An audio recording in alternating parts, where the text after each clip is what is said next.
KP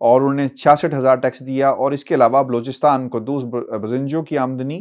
78 lakh تھی اور انہوں نے 2019 میں 10,61,000 روپے ٹیکس دیا۔ رائے صاحب، یہ ٹیکس کی کہانی ہے۔ آپ کو لگتا ہے کہ جس طرح کی نظام ہم چاہتے ہیں اور ان لوگوں کو فالو کیا جاتا ہے نا، کہ اگر حکمران نہیں کر رہے تو وائی ڈو آئی کیئر، آپ کیوں کریں، آپ کیوں ٹیکس ادا کریں، یا کوئی اور کیوں ٹیکس ادا کرے؟ سر ایک جواز تو ہو سکتا ہے نا لوگوں کے پاس جب یہ بات کرتے ہیں، ہم صحیح ٹریک پہ جا رہے ہیں، ٹیکس جتنا بنتا تھا لوگوں نے دیا، اور سر پلیز سے some thing about Usman Buzdar. دیکھیں ہاشمی صاحب، یہ وہ لا میکرز ہیں جو قانون سازی کرتے ہیں ٹیکسیشن کے متعلق بھی، جو منی بجٹ کے متعلق قانون سازی کرتے ہیں، جو بجٹ پاس کرتے ہیں، یعنی قطع نظر اس کے کہ تحریک انصاف کی حکومت ہو، نون لیگ کی حکومت ہو اور پیپلز پارٹی کی۔ لیکن آپ جو ان کے ٹیکس گوشوارے سامنے آئے ہیں، جو ٹیکس ڈائریکٹری سامنے آئی ہے، اور جس طرح کے ٹیکسز انہوں نے دیے ہیں، اس سے صاف پتہ چل گیا ہے کہ ان میں سے 90% سے زائد لوگ ہیں جنہوں نے بددیانتی کا مظاہرہ کیا، جنہوں نے اپنی آمدنی کے مطابق ٹیکسز جو ہیں وہ نہیں دیے، اور عوام سے ٹیکسز لینے کے معاملے میں یہی لوگ پارلیمنٹ میں بیٹھ کے قانون سازی کرتے ہیں، اور پھر یہی جو ہمارے ارکان اسمبلی ہیں، ظاہر ہے کہ پورا ملک یہ چاہتا ہے، اور جو جمہوریت پسند لوگ ہیں وہ یہ چاہتے ہیں کہ جمہوریت آگے بڑھے، لیکن یہ لوگ ہیں جو اس ملک کے ایک بہت بڑے طبقے کو جمہوریت سے بدظن کرتے ہیں، اور پھر یہی لوگ تانے دیتے ہیں کہ یہاں پہ عامر آ گئے، اور عامروں نے ادھر کوئی 35 سال حکومت کر دی پاکستان کے اندر۔ لیکن اب آپ کے سامنے جو وجوہات ہوتی ہیں عامروں کے آنے کی، ان میں سے ایک وجہ یہ بھی سامنے آ گئی ہے۔ عثمان بزدار کی جانب چلیں، پہلے آتے ہیں عثمان بزدار سر چلیں، انہی کی بہت طرف بڑے کوئی لمبے انہی کی چوڑے، طرف اور ان کی جی بہت بڑے لمبے چوڑے سرمایہ کار نہیں ہیں، بہت بڑے صنعت کار نہیں ہیں، کسی بہت امیر کبیر گھرانے سے نہیں ہیں، لیکن عثمان بزدار اتنے بھی غریب نہیں ہیں کہ 2,000 روپے ٹیکس دیں۔ 2,000 روپے ٹیکس دینے کا مطلب یہ ہے کہ وہ ایک 13ویں 12ویں گریڈ کا جو ایک سرکاری ملازم ہے، اس سے بھی انہوں نے کم ٹیکس دیا ہے۔ اس پر تو عثمان بزدار کے خلاف تحقیقات ہونی چاہیے کہ پہلے تو آپ یہ بتائیں کہ آپ نے 2,000 روپیہ جو ٹیکس ادا کیا ہے، آپ کے جو پیچھے آبائی گھر ہیں یا آپ کے پاس جو اثاثے ہیں، ان کے اوپر کتنا ٹیکس لگتا تھا۔ اب اس میں ہو سکتا ہے کہ وہ کچھ ڈکلیئر کر دیں کہ جی میری تو جو پیچھے کوئی اثاثے ہیں وہ زرعی اراضی وغیرہ ہے، لیکن اگر کوئی ان کی زرعی اراضی بھی ہے، اس کے اوپر بھی 2,000 روپے ٹیکس نہیں بنتا۔ اسی طرح ان کی جو دیگر آمدن ہے، اس معاملے پر تو عثمان بزدار کو جواب دینا چاہیے، سامنے آنا چاہیے اور بتانا چاہیے کہ انہوں نے 2,000 روپے اتنا کم ٹیکس کیوں دیا۔ پھر آ جائیں شہباز شریف کی جانب۔ شہباز شریف کا جو فگر آپ نے بتایا، ذرا ہمارے ناظرین کے لیے دوبارہ بتائیں تاکہ اس کے اوپر ہمارے ناظرین بھی سمجھ سکیں جو ہم بات ان کو سمجھانا چاہتے ہیں۔ دیکھیں جی، شہباز شریف صاحب کا جہاں پہ نام آ رہا ہے، انہوں نے ان کی آمدنی 5 کروڑ 63 لاکھ روپے تھی، اور انہوں نے 82,42,000 روپے ٹیکس دیا ہے۔ ایسا اب آپ امیجن کر سکتے ہیں کہ شہباز شریف جو یہ دعویٰ کرتے ہیں، جب یہ پیناما کیس آیا تھا، شریف فیملی یہ دعویٰ کرتی ہے کہ ان کے تو آباء و اجداد کی فیکٹریاں تھیں، ان کے آباء و اجداد رئیس تھے، اور ان کے آباء و اجداد جو ہیں آج سے 50 سال پہلے کروڑوں اربوں روپے کے مالک تھے۔ تو آپ امیجن کر سکتے ہیں کہ شہباز شریف کی کل آمدنی کوئی 5-6 کروڑ روپے سالانہ ہوگی، اور اس کے اوپر وہ اتنا سا ٹیکس دے رہے ہیں۔ یعنی جاتی عمرہ کے جو انہوں نے محلات بنائے، جس طرح کے اخراجات شہباز شریف کے ہیں، جس طرح کی دولت انہوں نے بیرون ملک پارک کی، جس طرح کے محلات میاں نواز شریف نے بنائے، اور آپ دیکھیں کہ جس طرح کا ان کا کاروبار تھا، جس طرح کی ان کی شوگر ملز ہیں، جس طرح کا حمزہ شہباز اور سلمان شہباز نے شہباز شریف کے ساتھ مل کر اپنی پوری کاروباری سلطنت کھڑی کی، یہ جتنا انہوں نے ٹیکس دیا ہے، اتنا تو ہاشمی صاحب ایک اوس درجے کا جو ایک پرچون فروش ہے، اتنا ٹیکس تو وہ بھی دیتا ہے، اتنا ٹیکس تو اس کے اوپر بھی بنتا ہے۔ یعنی آپ امیجن کریں کہ وہ یہ بتا رہے ہیں کہ ان کی 1 سال کی آمدنی، جس کے متعلق وہ خاندان، جس کے متعلق وہ خود دعویٰ کرتے ہیں کہ ہم خاندانی رئیس تھے، ہمارے پاس تو دولت کی بڑی ریل پیل تھی، اور وہ یہ اب ٹیکس دے رہے ہیں 5 کروڑ روپے کی آمدنی کے اوپر، اور یہ بتا رہے ہیں کہ میری سالانہ آمدنی 5 کروڑ. اس کے اوپر تو شہباز شریف کے خلاف ایک اور کیس کھلنا چاہیے،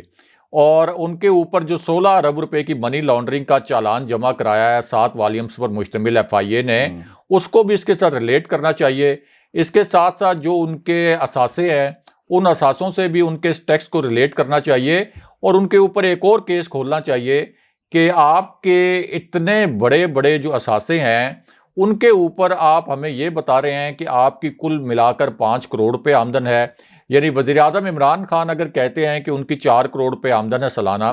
تو وہ بات مانی جا سکتی ہے. وہ اس لیے کہ کوئی نون کاروبار نہیں ہے وزیر اعظم عمران خان کا، کوئی لمبے چوڑے اثاثے نہیں ہیں. کبھی انہوں نے یہ کلیم نہیں کیا کہ وہ کوئی بہت بڑے خاندانی رئیس تھے، کبھی انہوں نے یہ کلیم نہیں کیا کہ ان کے پاس بہت لمبی چوڑی کوئی دولت تھی اور بہت بڑا کاروبار تھا.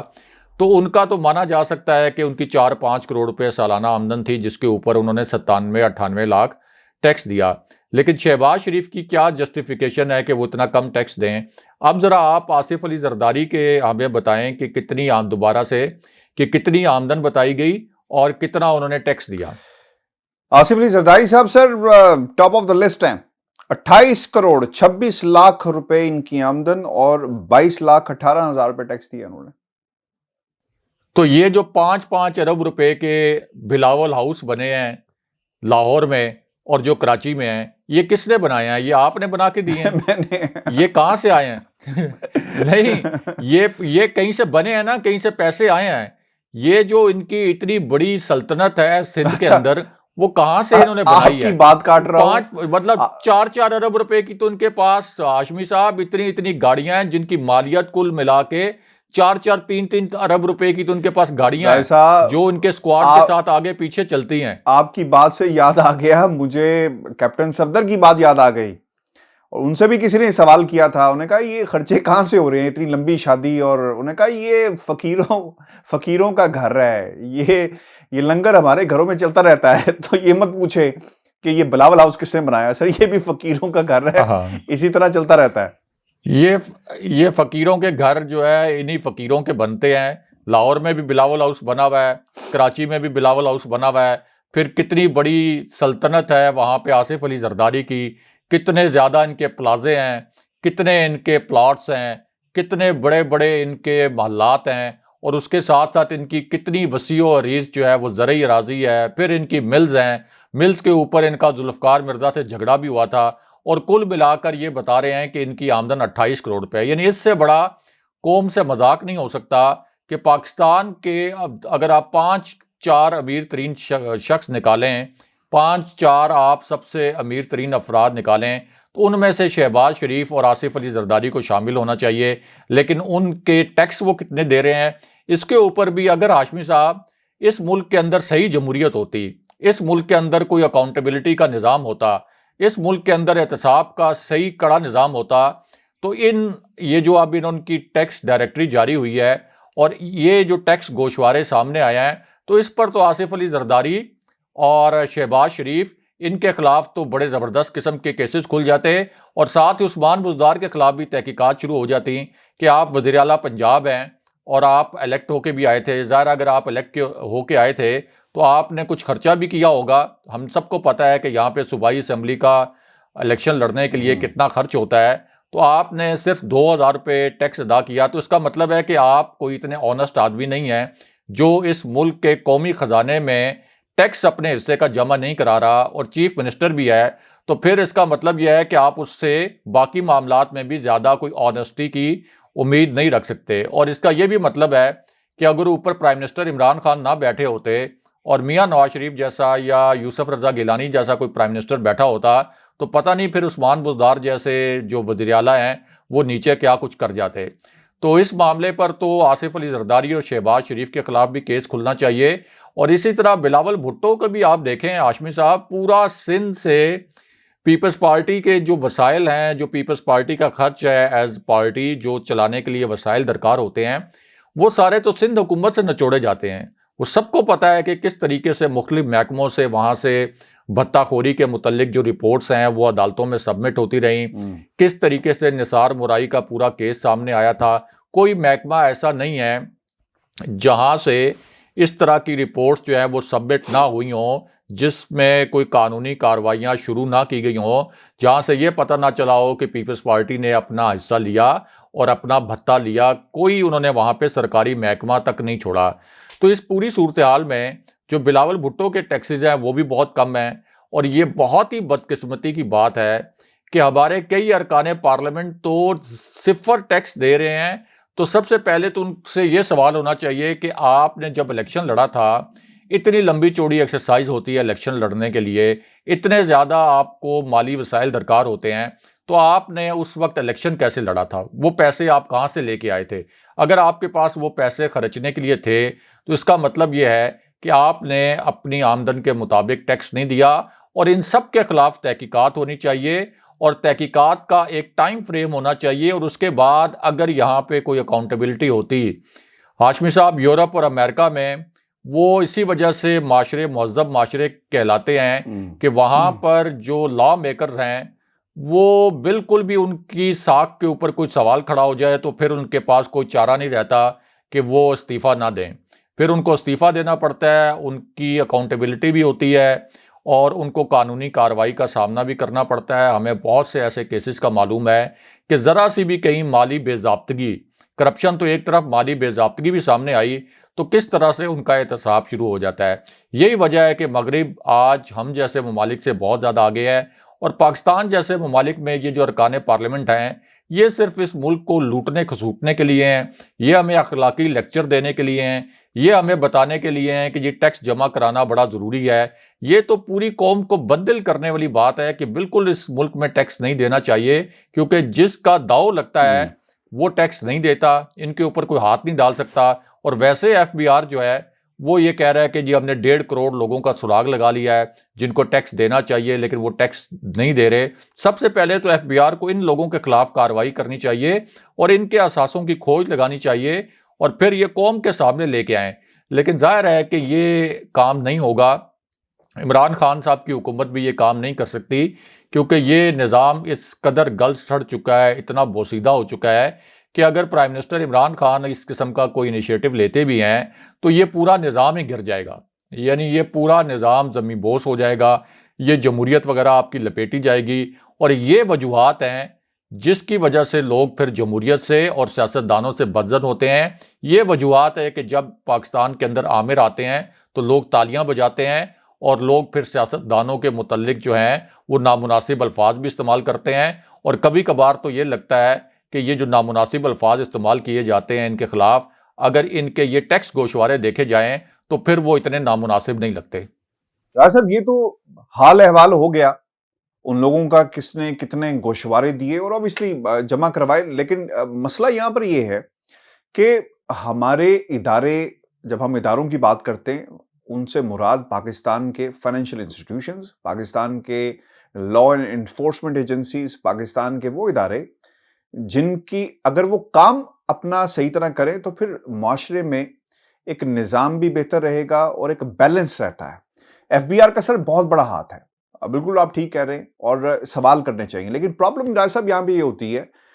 کہ جب کسی کی انویسٹیگیشن شروع کر دینا تو اسے پولیٹیکل رنگ دے دیا جاتا ہے کہ او ہو دیکھیں ہمارے پیچھے ہاتھ دھو کر پڑ گئے اور ہم ریفارمز لے کر آئیں گے، نیب برا ہے، یہ برا ہے، وہ برا ہے۔ ایون کہ عدالتوں کی بھی کریکٹر اسیسینیشن سر اب تو ہونا شروع ہو گئی ہے ان ریسنٹ ایئرس، تو یہ تو سر اسی طرح چلتا رہے گا۔ لیکن سر یہ جو تبدیلی آئی ہے مولانا فضل الرحمان صاحب کی کے حوالے سے یہ بڑی امپورٹنٹ ہے۔ فضل الرحمان صاحب نے نعرہ لگایا کہ اب دھرنا ہوگا، اب ہم نکلیں گے، اب مارچ ہوگا، اسلام آباد کی طرف ہم رخ کریں گے، اور جب ہم نکلیں گے تو پھر وہاں سے وہ لوگ جو ہے اپنے وزیر اعظم ہاؤس سے بھی عمران خان صاحب نکل جائیں گے، باقی لوگ بھی نکل جائیں گے، اس طرح کے دعوے کرتے رہے۔ لیکن وہاں پر تبدیلی آ گئی ہے سر، اب وہ یہ کہتے ہیں کہ جو کچھ کرنا ہے پارلیمنٹ کے اندر ہوگا، پارلیمانی سیاست کی بات کی جا رہی ہے غیر پارلیمانی لوگوں کی طرف سے۔ پی ڈی ایم کا پلیٹ فارم اس لیے بنایا گیا تھا تاکہ مریم نواز کو اکوموڈیٹ کیا جا سکے اور ایسے کریکٹرز کو اکوموڈیٹ کیا جا سکے جو ملک سے باہر بیٹھے ہیں، ہمارے پاس بیٹھے ہیں، اور وہ اس پلیٹ فارم سے تقریریں کریں، زہر اگلیں، پاکستان کے اداروں کو ملائن کر سکیں۔ سر یہ تو اب ماضی بعید کا قصہ ہو گیا، اب نئی کہانی، اور جو مورخ جو لکھ رہا ہے اس وقت فضل الرحمان صاحب جس کہانی کے کریکٹر ہیں، وہاں پر پارلیمانی سیاست کی بات کی جا رہی ہے۔ اپنے آپ کو انہوں نے کہا کہ دیکھیں خیبر پختونخوا میں کیا ہوا، نتائج آئے، ہاتھ پیچھے سے ہٹا، نتائج آنا شروع ہو گئے، اور اب نتائج اسی طرح الیکشن میں بھی بہتر آئیں گے چونکہ ہاتھ اٹھ چکا ہے۔ آپ کو لگتا ہے کہ انہیں یا تو کوئی پیغام دیا گیا یا ان کے اندر سسٹم انہیں کانفیڈنس دے دیا ہے کہ ہم بھی کچھ کر کے دکھا سکتے ہیں؟ ڈو یو تھنک کہ کچھ ایسا ہوا ہے، یا پھر ان کو نظر آ گیا ہے کہ 1.5 سال رہ گئے جناب، بلکہ سال رہ گیا ہے، اب ہم نے اس حکومت کا کیا بگاڑنا، بہتر یہ ہے کہ اپنی عزت بچائی جائے کیونکہ پی ڈی ایم فلاپ ہو گیا، کچھ نہیں ہو سکا، لہٰذا چپ کر کے بیٹھ جائیں اور جس طرح ہوائیں چل رہی ہیں ان کو چلنے دیا جائے، نہ روکا جائے، اور یہ جو اس وقت سچویشن ہے، جمہوریت کی بات کریں، پارلیمنٹ کی بات کریں اور پارلیمانی سیاست کی بات کریں؟ دیکھیں ہاشمی صاحب، اصل میں تو فضل الرحمان نے پیپلز پارٹی کو پی ڈی ایم سے اس لیے کک آؤٹ کیا تھا کہ پیپلز پارٹی پارلیمنٹ سے استعفے دینے کے لیے تیار نہیں تھی، اور ظاہر ہے کہ پیپلز پارٹی اس نظام کی ایک سٹیک ہولڈر تھی، اس کی سندھ میں حکومت تھی، اس لیے وہ نہیں چاہتی تھی کہ وہ پارلیمنٹ سے نکلے، وہ نہیں چاہتی تھی کہ یہ نظام گرے، کیونکہ اس کو معلوم تھا کہ اگر یہ نظام گر بھی جائے اور نئے الیکشن بھی ہو جائیں تو تب بھی زیادہ سے زیادہ بھی پیپلز پارٹی نے کوئی مارکا مارا تو اس کی سندھ میں ہی حکومت آئے گی۔ لیکن اب فضل الرحمان نے میاں نواز شریف پر، شہباز شریف پر یہ دباؤ ڈالنا شروع کر دیا تھا کہ پیپلز پارٹی نے استعفے نہیں دیے تو اب کم سے کم ہم جو ہیں، یعنی جے یو آئی، مسلم لیگ نون اور پی ڈی ایم کی دیگر جماعتیں، یہ استعفے ضرور دیں۔ لیکن شہباز شریف کا جو فیڈ بیک ہے، یعنی جو انہوں نے پاکستان کے فیصلہ ساز حلقوں سے رابطے کرنے کے بعد ظاہر ہے کہ پی ڈی ایم کے قائدین تک پہنچایا، میاں نواز شریف تک بھی پہنچایا، وہ فیڈ بیک یہ تھا کہ اگر ہم استعفے دے بھی دیں تو جو فضل الرحمان سمجھتے ہیں کہ کوئی آئینی بحران پیدا ہو جائے گا اور فوج کوئی مداخلت کرے گی، آئینی بحران نہیں پیدا ہونے دے گی اور یہ کہے گی کہ اب نیا الیکشن ہی اس مسئلے کا حل ہے، تو وہ نئے الیکشن کی جانب معاملات نہیں جائیں گے بلکہ ضمنی الیکشن کی جانب معاملات چلے جائیں گے، اور ہمیں کچھ بھی نہیں ملے گا، اور جو پارلیمنٹ میں ہم کچھ تھوڑی بہت آواز اٹھا سکتے ہیں ہم وہ آواز بھی نہیں اٹھا پائیں گے۔ اب اس پوری صورتحال میں چونکہ پی ڈی ایم کو ایک فیس سیونگ چاہیے تھی، ایک آپ یہ کہہ سکتے ہیں کہ ان کو اپنی عزت بچانے کے لیے کوئی بہانہ چاہیے تھا، تو اس لیے فضل الرحمان، جنہوں نے پیپلز پارٹی کو صرف ایک نقطے کی وجہ سے پی ڈی ایم سے نکالا تھا کہ پارلیمنٹ سے استعفے نہیں دے رہے، اب وہ کہہ رہے ہیں کہ نئے الیکشن کروانے میں کچھ مخصوص مشکلات ہیں، جس کا مطلب یہ ہے کہ وہ اب مان رہے ہیں، یہ اعتراف کر رہے ہیں کہ نئے الیکشن نہیں ہو سکتے۔ نئے الیکشن نہ ہونے کا اعتراف کرنے کا مطلب یہ ہے کہ وہ یہ مان رہے ہیں کہ یہ حکومت مارچ میں، یعنی لانگ مارچ جو ان کا مجوزہ ہے، اس کی صورت میں بھی نہیں گرے گی، کوئی اور طریقہ نہیں ہے کہ یہ حکومت گرے اور نئے الیکشن ہوں، کیونکہ جب وہ یہ کہہ رہے ہیں کہ اب نئے الیکشن میں مشکلات ہیں تو اب وہ یہ کہہ رہے ہیں کہ ہم پارلیمنٹ کے اندر اپنی رکنیت کو ہتھیار کے طور پر استعمال کریں گے اور اس رکنیت کو مضبوط کریں گے۔ ایک تو اس کی وجہ یہ ہے کہ ان کو پتہ چل گیا ہے کہ یہ حکومت اپنے 5 سال پورے کرے گی، عمران خان صاحب 5 سال پورے کریں گے، اس وجہ سے اب یہ اپنی عزت بچانے کے لیے اس قسم کے بہانے بنا رہے ہیں۔ دوسرا، فضل الرحمان جو یہ کہہ رہے ہیں